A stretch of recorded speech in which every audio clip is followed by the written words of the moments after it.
Hi, I'm Missy Wryn. Welcome to my horse training question and answer series 1. Question number 3. Joanna of Utah asks, I adopted a Mustang in November '07. He is very spooky. How would you get him used to having his feet handled for a trim? Well, Joanna, there are actually two things we need to address. Of course, the hoof handling, the foot handling. But the first thing I want you to address is your leadership with this Mustang. Horses are genetically wired to require a herd leader at all times. So what you need to do is establish your leadership with this horse first. You need to start desensitizing and despooking, but you've got to establish your leadership. And the way I want you to do that is I want you to do a holistic joining with this horse.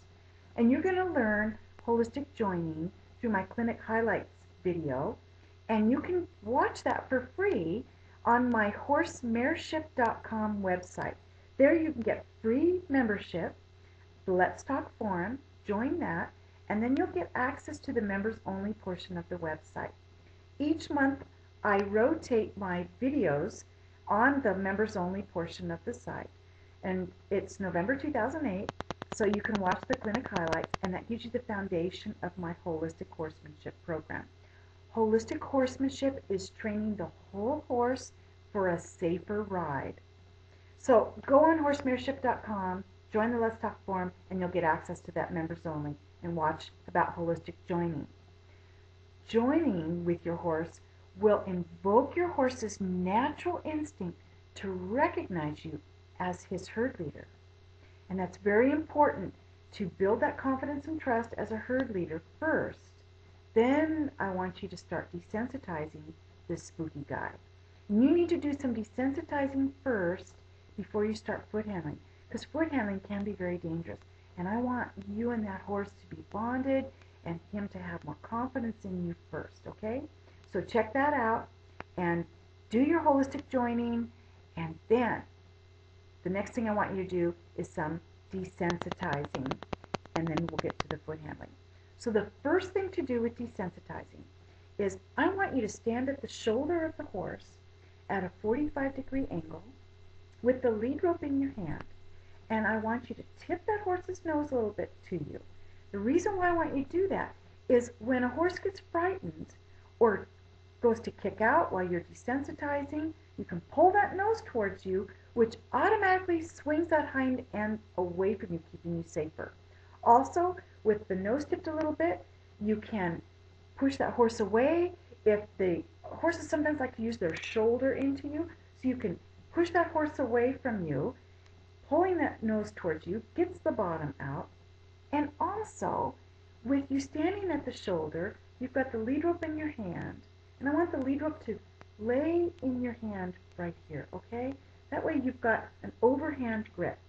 Underhand, you don't have as much strength here, but you've got a lot of strength here, especially as women. This is where our strength lies, not under here. So when you're holding overhand, you have more strength, okay? So you've got the lead rope overhand, and it's resting in your hand. You can stroke that horse's neck and relax that horse, because that's what Mama did. When baby was born, baby hit the ground, Mama was in there cleaning that placenta, licking that baby, licking the neck. When baby got scared, Mama was in there licking that neck. So when your horse is frightened, I want you to get in there and stroke that neck, calm that horse down, just like Mama did. There's a chemical response that goes off when you rub that horse's neck. And remember, the first of the 4 core emotional concerns is appreciation. And the way you can appreciate is through touch, by stroking the neck, and also verbalizing, good boy. Okay, so you've got your lead rope, you're at the shoulder. I want you to have a training stick, which is 4 feet long. And I have the training sticks on my website, holistichorsemanship.com. That's holistic, WHOLISTIC, horsemanship.com.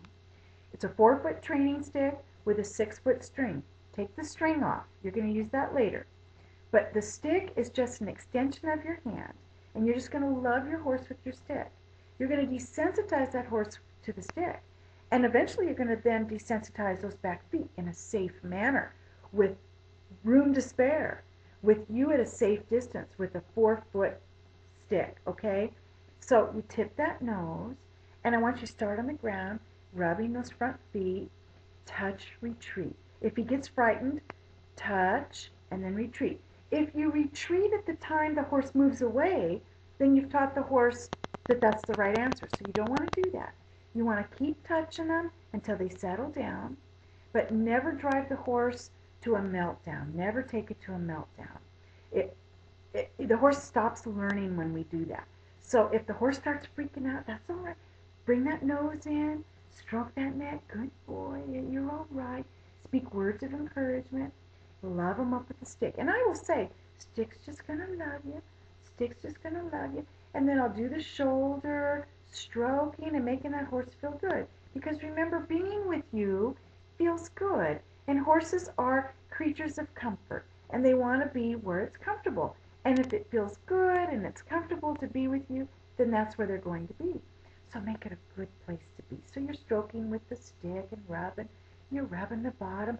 Maybe they get a little frightened. So go back to the shoulder. Go back to the place where they were okay with it. And then touch, retreat, touch, retreat. And then after a while, you're touching them a little, lingering a little longer there. And now they're not so bothered, okay? So then you're going to rub the bottom. If he gets frightened, go back up to the hip. Go where it's all right. And then touch, retreat. And then work your way down down that leg. But remember, if that horse tries to kick out, you can pull that nose towards you. And don't get angry with him kicking out of the stick. This is new to him. You don't need to reprimand him for that. He's just reacting to the stick. But you want to pull that nose, get his bottom, calm him down, and then reach again with that stick. 4 foot. But don't stop when your horse moves away. Keep touching them, gently loving them until they stop moving, holding that nose, keeping that nose tipped towards you. If he's moving his bottom away, that's okay. Just say, it's all right, you're all right, let me love you, let me love you. And just keep rubbing the backs of those legs till he stops. Oh, that's okay. Good boy. And then stroke that neck. Good boy. And then do the stick again. And when the stick isn't a problem anymore, you're ready to move on to the foot handling, okay? But I want you to get that stick really good before you start handling those feet. So then you're going to handle the front feet, and that's probably not going to be much of a problem. You're going to love them with your hand. Actually, you hold that nose, love them, and then reach down, ask for that front foot. Good boy. Now, if he pulls away, hang on to that foot. You don't want that horse to learn that pulling away gets the release. Because remember, the release of pressure is how the horse learns, not the pressure itself. And the release is when he's relaxed, doing the right thing, and you want to put that foot down where you want it to be. And then when he's relaxed, then you release down. Good boy. Now going to the back feet, I want you to be very, very careful. I want you to love that horse, walking to his back, loving him, scratching that hip, standing. Good boy, and do some touch retreat. But I don't want you standing right at the feet. I want you to stand about the center of the horse, okay? Or a little further back. But I want you to be in a safe position, hanging onto that lead rope. Give enough slack in that lead rope, though, so that you can get back there. And touch, retreat, and tell him, good boy. And if he tries to kick out, you pull that nose, and you back him up and tell him, no, no. Shh. I'll use the shh sound, because kicking at you is not appropriate. It's not an option for him. So if he kicks out at you, you back him up, and you stare at him, and as soon as he drops his head, you go, good boy, you love him up. Remember, instant release of pressure. And the way I release pressure is with my whole body. When I'm like this, that's pressure. When I'm like this, that's the release of pressure. So as soon as he gives you what you want, release your pressure and tell him, good boy, good boy. Okay, so then go back to tipping the nose. Touch, work your way down to those back feet, loving him up. He'll be a good boy. If he tries to kick out, you go back to backing him up again. But by this time, I doubt he will, because he's learned, oh, well, kicking was the wrong answer. Remember, make the right thing